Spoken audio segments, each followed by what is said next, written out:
Hello guys, welcome back to impressive learning. तो जैसा कि हम उत्तराखंड हिस्ट्री में कवर कर रहे थे चंद राजवंश को, और प्रीवियस लेक्चर में हमने अंतिम जो शासक पढ़ा था वह था त्रिमल चंद। उसी त्रिमल चंद के बाद जो अगला शासक था वह था बाज बहादुर चंद। और प्रीवियस लेक्चर में ही मैंने आपको बताया कि 1638 ईस्वी में जो पीरू या फिर नीलू गोसाई का पुत्र था बाज बहादुर चंद, वो चंद राजवंश का शासक बनता है। तो 1638 ईस्वी से 1678 ईस्वी तक जो शासनकाल रहता है वो किसका रहता है? वो इस बाज बहादुर चंद का रहता है। ठीक है, तो सबसे पहले जब बाज बहादुर चंद 1638 ईस्वी में शासक बनता है तो सर्वप्रथम ये शाहजहां के दरबार में जाता है, क्योंकि उस समय देखो मुगल साम्राज्य का जो सबसे शक्तिशाली शासक हुआ था वह था शाहजहां। तो ये सर्वप्रथम क्या करता है, इस शाहजहां के दरबार में जाता है और उसके लिए अलग अलग प्रकार की भेंट ले जाता है। ठीक है, शाहजहां के दरबार में जाता है और अलग अलग प्रकार की भेंट ले जाता है। अब ये भेंट शाहजहां के दरबार में जाता क्यों है, यहाँ पर प्रश्न ये बनता है। अब देखो यहाँ पर हुआ क्या था, जब लक्ष्मीचंद शासन कर रहा था तो उस समय जो तराई का क्षेत्र था, ठीक है, जो तराई का क्षेत्र था वहां किसका शासन हुआ करता था? वहां चंद राजवंश का शासन हुआ करता था। लेकिन जब लक्ष्मीचंद की मृत्यु हो जाती है, तो लक्ष्मीचंद की मृत्यु के बाद जो तराई का क्षेत्र है, जो तराई क्षेत्र था वो किसके कब्जे में आ गया? वो कटेहर के हिंदुओं के पास आ जाता है। ठीक है, कटेहर के हिंदुओं के कब्जे में अब ये तराई का क्षेत्र आ गया था। और लक्ष्मीचंद के ही टाइम पीरियड पर जो इस तराई का क्षेत्र था, वहां से लाखों की आय हुआ करती थी। तो लाखों की आय जो हुआ करती थी, जो वार्षिक आय थी वो लाखों की हुआ करती थी इस तराई के क्षेत्र से। इसीलिए पुनः इस बाज बहादुर चंद ने तराई के क्षेत्र को अपनाने के लिए सर्वप्रथम शाहजहां के दरबार में जाता है। और क्वेश्चन अगर बने कि बाज बहादुर चंद किसके समकालीन था, तो बाज बहादुर चंद जो समकालीन था वो था शाहजहां के। तो शाहजहां के दरबार में ये जाता है कुछ भेंट लेकर कि जो कटेहर के हिंदुओं द्वारा जो राज्य ले लिया है, जो क्षेत्र ले लिया है तराई का, उस क्षेत्र को पुनः चंद राजवंश में मिला लिया जाए। अब देखो बार बार प्रयत्न करने के पश्चात जो शाहजहां होता है वो इस कटेहर के हिंदुओं का क्षेत्र यानी ये तराई का जो क्षेत्र है वो बाज बहादुर चंद को सौंप देता है। ठीक है, तो अब क्या होता है, अब ये तराई का जो क्षेत्र था वो किसके अंतर्गत आ गया था? वो चंद राजाओं के अंतर्गत आ गया था। यानी कि यहाँ पर क्या होती है, यहाँ पर एक संधि होती है शाहजहां के बीच और इस बाज बहादुर चंद के बीच एक संधि होती है। ठीक है, और संधि के अंतर्गत क्या होता है, इस संधि के अंतर्गत शाहजहां बाज बहादुर चंद को तराई का क्षेत्र दे देता है और बाज बहादुर चंद शाहजहां से यह कहता है कि जब भी गढ़वाल पर युद्ध करोगे या फिर जब भी शाहजहां गढ़वाल पर युद्ध करेगा तो उसमें उसका साथ यह बाज बहादुर चंद भी देगा। तो संधि क्या हुई थी? संधि हुई थी। शाहजहां ने संधि के द्वारा बाज बहादुर चंद को तराई का क्षेत्र दे दिया और बाज बहादुर चंद ने जो तराई का क्षेत्र था वह मिलने के पश्चात शाहजहां के गढ़वाल युद्ध में उसका साथ देने का वादा किया था। अब देखो, अब यहाँ पर शाहजहां और गढ़वाल के युद्ध की बात आती है तो थोड़ा सा समझ लेते हैं कि जिस समय बाज बहादुर चंद शासक था कुमाऊं क्षेत्र का, उस समय गढ़वाल में कौन शासक रहा था। ठीक है, तो देखिए जिस समय कुमाऊं में बाज बहादुर चंद शासन कर रहा था उसी समय जो गढ़वाल का क्षेत्र था, यानी कि कुछ इस तरह से इसको समझ लेते हैं, ये हमारा हो गया कुमाऊं का क्षेत्र और ये हो गया हमारा गढ़वाल का क्षेत्र। तो कुमाऊं में उस समय कौन शासन कर रहा है? कुमाऊं में शासन चल रहा है बाज बहादुर चंद का। ठीक है, यहाँ पर कुमाऊं का जो शासन है वो है बाज बहादुर चंद। और उसी प्रकार गढ़वाल का जो शासक था, जिस समय बाज बहादुर चंद शासन कर रहा था उस समय गढ़वाल का जो शासक था वो था महीपति शाह का पुत्र पृथ्वीपति शाह। ठीक है, इसका पुत्र पृथ्वीपति पति शाह। ठीक है, तो गढ़वाल का किसका शासन है? गढ़वाल में शासन है महपति शाह के पुत्र पृथ्वीपति शाह का। और मैंने आपको बताया कि जो दिल्ली सल्तनत थी, ठीक है, ये जो दिल्ली सल्तनत थी, यहाँ का जो साम्राज्य था वो था शाहजहां के पास। ठीक है, तो दिल्ली सल्तनत में किसका राज था? दिल्ली सल्तनत में शाहजहां का राज था। अब यहाँ पर जिस समय शाहजहां का राजाभिषेक होता है, जिस समय शाहजहां शासक बनता है दिल्ली सल्तनत का, तो लगभग 1627 ईस्वी में शाहजहां का राजाभिषेक होता है। राज्य अभिषेक किसका? शाहजहां का। ठीक है, तो 1627 ईस्वी में जब राज्याभिषेक होता है शाहजहां का, तो उसी टाइम पीरियड पर गढ़वाल के भी राजा को निमंत्रण भेजा जाता है। और उस समय गढ़वाल का जो राजा होता है वो होता है महपति शाह। ठीक है, कौन होता है? महिपति शाह। ठीक है, अब इस महपति शाह को भी गढ़वाल का जो शासक है महपति शाह, उसे भी इस राज्याभिषेक का निमंत्रण भेजा जाता है। परंतु होता क्या है, जो गढ़वाल का शासक महपति शाह था वो इस आमंत्रण में या फिर वो इस राज्याभिषेक में प्रस्तुत नहीं होता है। ठीक है, जब ये उपस्थित नहीं होता है इस राज्याभिषेक में, तो उसके बाद इतिहासकार क्या कहते हैं? इतिहासकार महिपति शाह को अक्खड़ राजा की उपाधि देते हैं। ठीक है, अक्खड़ राजा की उपाधि देते हैं। तो आपका क्वेश्चन ऐसे भी पूछा जा सकता है कि किस शासक को अक्खड़ राजा कहा जाता है? तो उसका आंसर हो जाएगा महपति शाह को अक्खड़ राजा कहा जाता है। क्योंकि क्या हुआ था? क्योंकि शाहजहां का जब राज्याभिषेक हो रहा था तो उस राज्याभिषेक में यह आमंत्रित नहीं हुआ, जिस कारण इसे अक्खड़ राजा की उपाधि दी जाती है। इसी प्रकार जो हमारे मौलाराम थे उन्होंने इसे महपति शाह को उन्होंने महाभुज दंड प्रचंड, ठीक है, महाभुज दंड प्रचंड की उपाधि दी। ठीक है, तो देखिए कुछ जो इतिहासकार थे उन्होंने महपति शाह को अक्खड़ राजा कहा, और कुछ जो इतिहासकार थे उन्होंने क्या करा? इस महपति शाह को महाभुज दंड प्रचंड की संज्ञा दी। तो आप समझ गए होंगे कि शाहजहां के टाइम पीरियड पर जो गढ़वाल में शासन चल रहा था वो इस महपति शाह का शासन था। अब देखिए, जब महपति शाह की मृत्यु हो जाती है तो महपति शाह की मृत्यु के बाद महिपति शाह का पुत्र पृथ्वीपति शाह गढ़वाल का शासक बनता है। ठीक है, तो अब किसका शासन चल रहा है? अब गढ़वाल में चल रहा है पृथ्वीपति शाह का शासन। अब जब महपति शाह की मृत्यु हो जाती है तो उस समय पृथ्वीपति शाह जो होता है वो एक छोटा सा बालक होता है। ठीक है, इसकी उम्र क्या होती है? बहुत कम होती है, जिस कारण यह अपनी माँ कर्णावती के संरक्षिका में शासक बनता है। तो इसकी माँ का नाम क्या था? इसकी माता का नाम था कर्णावती।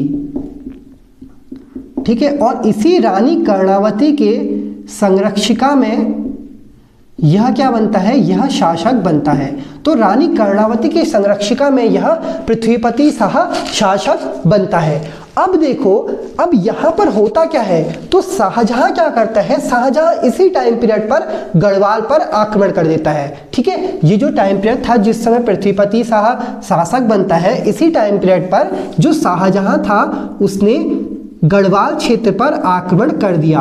और गढ़वाल क्षेत्र पर आक्रमण करने के पश्चात जब इसकी सेना का सामना रानी कर्णावती से होता है तो रानी कर्णावती मुगलों की सेना को बंदी बनाकर उनकी नाक काट देती है। ठीक है, तो क्या कर देती है रानी कर्णावती? रानी मुगलों की सेना की नाक काट देती है। ठीक है,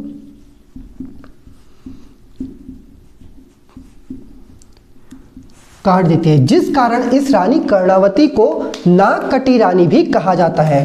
तो रानी कर्णावती को क्या संज्ञा दी जाती है? रानी कर्णावती को बोला है नाक कटी रानी। ठीक है, तो नागकटी रानी किसको संज्ञा दी जाती है? रानी कर्णावती को कहा जाता है। क्यों कहा जाता है? क्योंकि शाहजहां ने जब आक्रमण किया था पृथ्वीपति शाह के शासनकाल में, तो उसी समय रानी कर्णावती ने मुगलों की सेना को बंदी बना लिया और मुगलों की सेना की नाकों को काट दिया, जिस कारण उसे नागकटी रानी भी कहा जाता है। अब इसमें होता क्या है? इसमें शाहजहां की हार हो जाती है।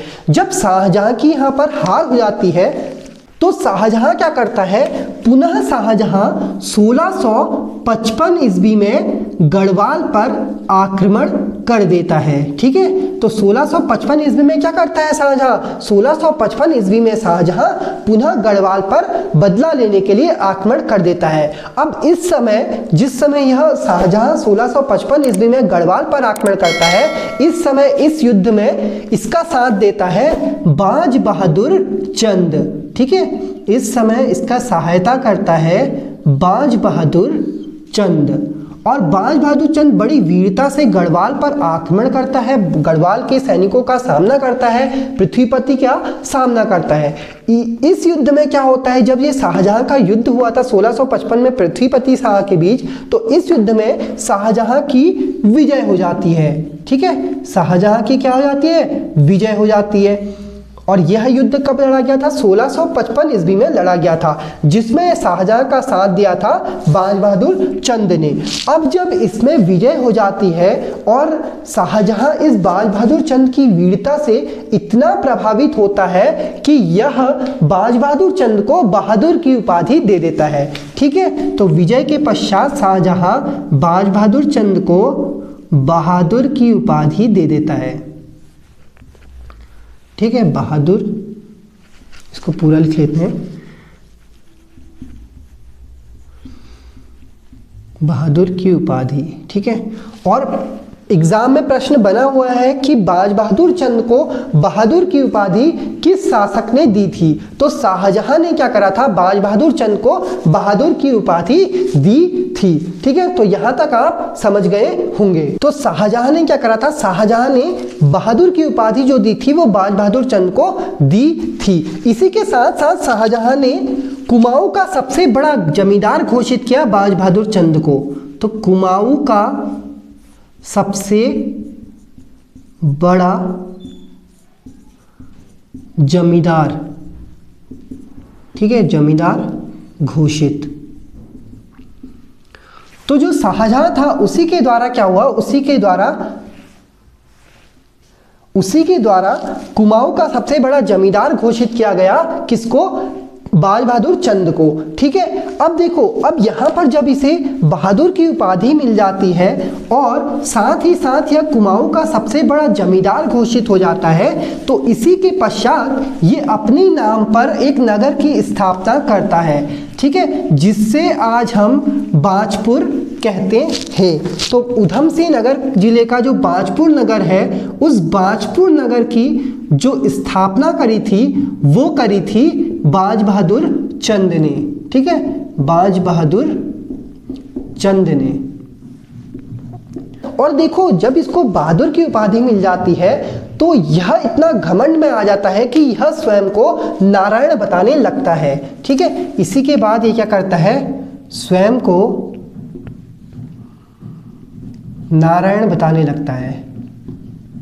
ठीक है, स्वयं को ही क्या कह देता है कि मैं क्या हूं? मैं नारायण हूं। ठीक है, तो ये 2 पॉइंट्स आप समझ गए होंगे। बाजपुर नगर की जो स्थापना करी थी वो बाज बहादुर चंद ने करी थी, और ये क्या करता है? स्वयं को नारायण बताने लगता है। जब ये शाहजहां के साथ युद्ध में विजय हो जाता है तो इसी के पश्चात ये जूनागढ़ क्षेत्र में भी आक्रमण करता है। तो इसके पश्चात यह क्या करता है? जूनागढ़ क्षेत्र में भी आक्रमण कर देता है। ठीक है, जूनागढ़ में आक्रमण, तो जूनागढ़ क्षेत्र में भी यह आक्रमण कर देता है और इस अभियान में क्या हो जाती है? इसकी विजय हो जाती है।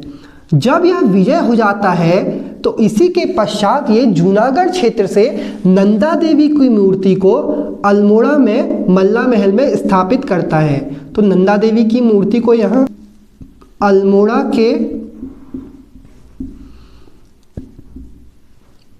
मल्ला महल में स्थापित करता है। ठीक है। तो जूनागढ़ पर भी आक्रमण करता है, जिसके बाद यह जूनागढ़ को भी विजय करता है और नंदा देवी की मूर्ति को जूनागढ़ से अल्मोड़ा के मल्ला महल में स्थापित कर देता है। तो शाहजहां के बाद जो मुगल साम्राज्य का शासक बनता है वह होता है औरंगजेब। ठीक है, अब जो शासक बनता है मुगल साम्राज्य का वो हो जाता है औरंगजेब। ठीक है, अब देखो यहाँ पर औरंगजेब क्या करता है, औरंगजेब बाज बहादुर चंद के दरबार में अपना एक राजदूत भेजता है और उस राजदूत का नाम था पर्वत सिंह गोसाई। ठीक है, पर्वत सिंह गोसाई। अब ये पर्वत सिंह गोसाई राजदूत को भेजा क्यों जाता है औरंगजेब के द्वारा, क्योंकि देखो यहाँ पर औरंगजेब और जो इसके भाई थे उनके बीच क्या हो जाता है, विवाद शुरू हो जाता है। तो औरंगजेब का जो एक भाई था दारा शिकोह, उस पर यह इल्जाम लग जाता है कि दारा शिकोह ने शाहजहां को मारने का प्रयत्न किया है। तो दारा शिकोह पर क्या इल्जाम लग जाता है कि दारा शिकोह ने औरंगजेब शाहजहां को मारने का प्रयत्न करा है। इसी वजह से दारा शिकोह सर्वप्रथम कुमाऊं की ओर आता है और कुमाऊं में बाज बहादुर चंद से शरण मांगता है। अब बाज बहादुर चंद उस समय इसको शरण दे देता है, लेकिन इससे पहले कि औरंगजेब को यह पता चलता कि बाज बहादुर चंद ने दारा शिकोह को शरण दे रखी है, बाज बहादुर चंद इस दारा शिकोह को गढ़वाल भेज देता है और गढ़वाल में इसे अब शरण कौन देता है, गढ़वाल में इसे पृथ्वीपति शाह शरण दे देता है। ठीक है, तो यहाँ पर होता क्या है, यहाँ पर औरंगजेब इस दारा शिकोह का पता लगाने के लिए बाज बहादुर चंद के दरबार में पर्वत सिंह गोसाई नामक राजदूत को भेजता है। ठीक है, इसी के बाद ये जो बाज बहादुर चंद होता है यह तिब्बत पर भी आक्रमण करता है। तो लगभग 1670 ईस्वी में यह तिब्बत पर आक्रमण करता है। ठीक है, 1670 ईस्वी में यह कहाँ आक्रमण करता है, तिब्बत क्षेत्र पर आक्रमण करता है। और उस समय तिब्बत को बोला जाता था ताकल खाल, ताकल खाल। तो अगर आपका क्वेश्चन बने कि ताकल खाल चंद राजवंश के टाइम पीरियड पर कौन सा क्षेत्र रहा था, तो वो हो जाएगा तिब्बत का क्षेत्र। ठीक है, 1670 में क्या करता है, तिब्बत के ताकल खाल पर आक्रमण करता है। और इसी के बाद 1674 ईस्वी में ये व्यास घाटी को अपने कब्जे में ले लेता है, व्यास घाटी को अपने कब्जे में ले लेता है। ठीक है, तो व्यास घाटी को 1674 ईस्वी में और 1670 ईस्वी में तिब्बत ताकल खाल को अपने कब्जे में ले लिया। बाज बहादुर चंद के द्वारा ही जो कार्यों के अनुसार अलग अलग वर्गों का गठन किया गया। ठीक है, तो कुल 4 वर्ग इसके द्वारा बनाए गए, जिसमें सबसे पहला जो वर्ग था वो था मठपाल। ठीक है, सबसे पहला जो वर्ग इसने बनाया वो था मठपाल। दूसरा जो वर्ग इसने बनाया वो था हरबोला, हरबोला। तीसरा वर्ग था इसका पनेरू, पनेरू। और चौथा जो वर्ग रहा था वो था फुलेरिया, फुलेरिया। ठीक है, तो अलग अलग कार्यों के अनुसार इसने 4 वर्गों का निर्माण करा, जिसमें मठपाल होते थे, हरबोला होते थे, पनेरू होते थे और फुलेरिया होते थे। अब देखो, ये जो मठपाल होते थे इनका कार्य था मंदिरों या मठों की देखरेख करना, मंदिरों की देखरेख करना, देखरेख करना। ठीक है, तो मठपालों का कार्य था मंदिरों की देखरेख करना। हरबोला जो होते थे, हरबोला जो होते थे वो हर हर की आवाज़ों से, हर हर की आवाज़ों से राज परिवार को जगाते थे, राज परिवार को जगाने का कार्य किया करते थे। ठीक है, तो हर हर जो हरबोला थे वो हर हर की आवाज़ों से राज परिवार को जगाया करते थे।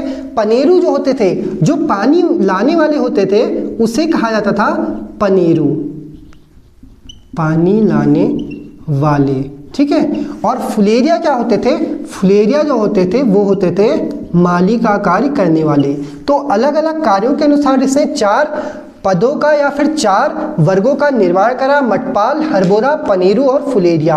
मंदिरों की देखरेख करने वाले मटपाल कहलाते थे। हर हर की आवाज़ों से राज परिवार को जगाने वाले हरबोला कहलाते थे। पानी लाने वाले पनेरू और माली जो होते थे वो फुलेरिया कहलाते थे। देखिए जब इसने 1670 ईस्वी में इसने काकल खाल या तिब्बत पर आक्रमण करा, तो तिब्बत पर आक्रमण के पश्चात ही उस आक्रमण को विजय रहा। ठीक है, ये जो आक्रमण था उसका ये सफल रहा था। इसी के पश्चात इसने क्या करा था, एक कर लगाया था जिसे सिरती कर कहा जाता है। ठीक है, सिरती कर कहा जाता है। तो ये इंपोर्टेंट कर है। सिरती कर किस शासक के द्वारा लगाया गया था? बाज बहादुर चंद के द्वारा लगाया गया था। कब लगाया गया था? 1670 ईस्वी में। और ये जो सिरती कर था, ठीक है, ये जो सिरती कर था ये एक प्रकार का व्यापारिक कर था। ठीक है, व्यापारिक कर था। इसी के साथ इसने मागा कर भी लगाया। उत्तराखंड में इसने मागा कर और नमक कर भी लगाया था। साथ ही साथ उत्तराखंड में जो जजिया कर लगाया वो भी इसी के द्वारा लगाया गया था। तो 3 कर इसने लगाए थे। तिब्बत काकल खाल को विजय करने के पश्चात से सिरती कर लगाया जो एक प्रकार का व्यापारिक कर था। मागा कर इसके द्वारा लगाया गया और नमक कर भी इसी के द्वारा लगाया गया था।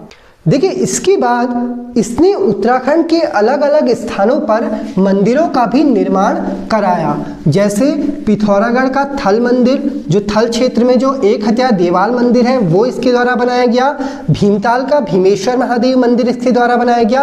और घोड़ाखाल में गोलू देवता का जो मंदिर है वो भी इसी के द्वारा बनाया गया मंदिर है। तो 3 मंदिर यहाँ पर इंपॉर्टेंट रहते हैं जो इसके द्वारा बनाए गए थे, जिसमें सबसे पहला है थल पिथौरागढ़ का एक हत्या देवाल मंदिर। एक हत्या देवाल मंदिर। ठीक है, अब ये जो मंदिर था ये एक पाषाण के पत्थर को तराश कर बनाया गया था। और इसकी जो बनावट है, जो इस मंदिर की बनावट है वो एलोरा के औरंगाबाद का जो एलोरा है, एलोरा के मंदिर के बनावट के समान है। ठीक है, तो अगर आपका क्वेश्चन बने कि एलोरा के मंदिर के समान किस मंदिर की बनावट है, तो उसका आंसर हो जाएगा एक हत्या देवाल मंदिर। और ये जो एक हत्या देवाल मंदिर है, इस मंदिर का जो निर्माण कराया गया था वो बाज बहादुर चंद के द्वारा कराया गया था। दूसरा जो मंदिर इसके द्वारा बनाया गया वो बनाया गया भीमताल, जो कि नैनीताल जिले में है। नैनीताल जिले के भीमताल में भीमेश्वर महादेव मंदिर। भीमेश्वर महादेव मंदिर। तो भीमेश्वर महादेव मंदिर का जो निर्माण करा गया वो किसके द्वारा कराया गया?